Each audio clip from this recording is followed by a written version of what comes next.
ওয়াকফ আন্দোলনের মধ্যেই পীরের জমি দখলের অভিযোগ উঠল খোদ শাসক দলের ব্লক সভাপতির বিরুদ্ধে। ওই অভিযোগে নাম জড়ালো হরিহরপাড়া ব্লক তৃণমূল সভাপতি আহতাবউদ্দিন শেখের। তার বিরুদ্ধে প্রশাসনের কাছে লিখিতভাবে অভিযোগ জানিয়েছেন দলেরই একাংশের নেতারা। ফলে খুব স্বাভাবিকভাবেই অস্বস্তিতে শাসক শিবির।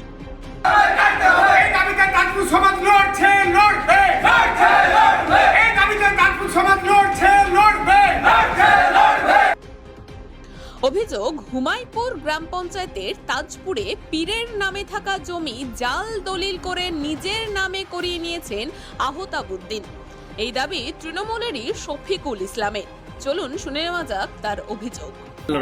আজকে আমরা বিএলও অফিসে একটা ডেপুটেশন আকারে এসেছিলাম যে আমাদের বাড়ি হুমায়পুর অঞ্চল তাজপুর গ্রামে। সেখানে একজন খানকা ছিল পীর সাহেবের। সেখানে পীর সাহেব আসতেন, ধর্মের প্রচারের কাজ করতেন। 1980 সালে একটা বিক্রি করা দলিল বলে উনি মালিক হয় এবং ওনার নামে রেকর্ড হয়ে যায়। আমাদের অঞ্চলেরই একজন বিশিষ্ট তৃণমূলের নেতা, বর্তমানে সে ব্লক সভাপতি এবং উনি বন ও ভূমি দপ্তরের কর্মাধ্যক্ষ। এই প্রভাবকে খাটিয়ে উনি একটা জাল দলিল বানায় পীর সাহেবের নামে এবং 1987 সালে 261 নম্বর ডিড নাম্বারে ব্যবহার করে উনি প্রথমে ওনার মায়ের নামে একটা জাল দলিল বানিয়ে রেকর্ড করেন এবং পরবর্তীতে 2021 সালে ওনার নামে ওনার দুই ছেলের নামে উনি রেকর্ড করেন। টোটালটাই ফ্রড করে রেকর্ড করেন এবং সেই 10 শতক জমির উপরে উনি বাড়ি নির্মাণের কাজ শুরু করেন। যদিও সমস্ত অভিযোগ উড়িয়ে আহতাবউদ্দিন পাল্টা কি বললেন সেই বক্তব্য এবার রাখবো আপনাদের সামনে। দেখুন, গ্রামের কোনো সমাজের লোক কোনো অভিযোগ নাই আমার উপরে, কেননা এর আগে সমাজের লোক সঙ্গে বসেছি, সময় গোটা গ্রাম আমার সঙ্গে বসেছে।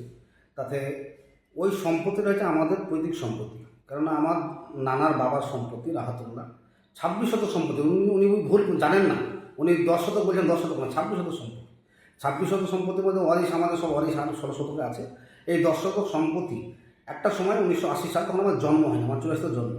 1980 সালে একটা দলিল হয় এবং পীর সাহেবের নামে লিখে দেয় আমার নাম। পরবর্তীকালে পীর সাহেব জানতো যে এটা এইসব এই জিনিসটা এখানে পরের সম্পত্তি নেবে না বলেই ইচ্ছাকৃত পীর সাহেব সেটাকে আবার আমার মায়ের নামে আমার নানাকে বলেও 1987 সালে ব্যান দেয়। আমার তাছাড়া একটা কথা, যারা সম্পত্তির মালিকগুলো দাবি করছেন তারা কিন্তু কেউ আসেনি এখানে। তৃতীয় পক্ষ হিসাবে ওনার কি ইন্টারেস্ট? উনি প্রমোটারি করেন, উনি এসব প্রমোটারি করেন, ব্যবসা করেন, বিভিন্নভাবে লোকের জমি কিনে নেওয়া অভ্যাস ওনার আছে। কয়েকটা প্রমাণ আমি দিতে পারবো। এই কেড়ে নেওয়ার অভ্যাসটা আছে, এখন পড়ে গেছে, মানে আমার একদম শক্ত ঘাটে আমার জমিদার কেড়ে নিতে পারছে না, তাই বিভিন্নভাবে সাংবাদিকের সামনে এবং বেলের অফিসে গিয়ে বিভিন্নভাবে গেছেন। তবে আমার কিন্তু পূর্ণ আস্থা আছে। এর সম্বন্ধে যে কথা বলবো সেটা আমার এক্সট্রা বলা হবে।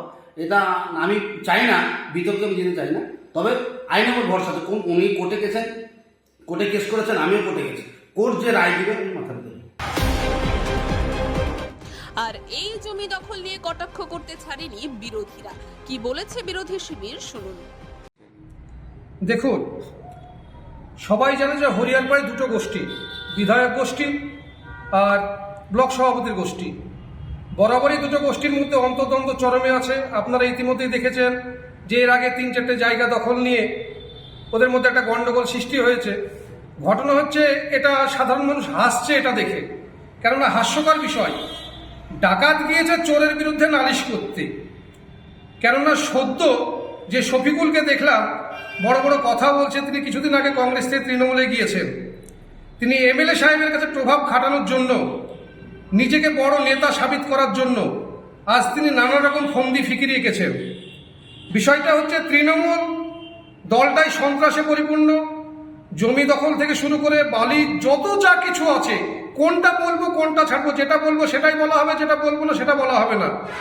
আপনারা সবাই দেখছেন যে বর্তমান সমাজে মমতা ব্যানার্জির তৃণমূল দলটা কি অবস্থায় পরিণত হয়েছে। কেননা এখানে দুর্নীতি ছাড়া কোনো নাই। প্রতিদিন কোনো না কোনো অডিও ক্লিপ ফাঁস হচ্ছে কোনো না কোনো নেতার বিরুদ্ধে। এটা হরিহরপাড়ায় হওয়া নতুন কিছুই নয়, এটা কিছুই না, তৃণমূলের গোষ্ঠীদ্বন্দ্ব। আর জমি দখলটা তৃণমূলের, এটা আগাগোড়াই চরিত্র।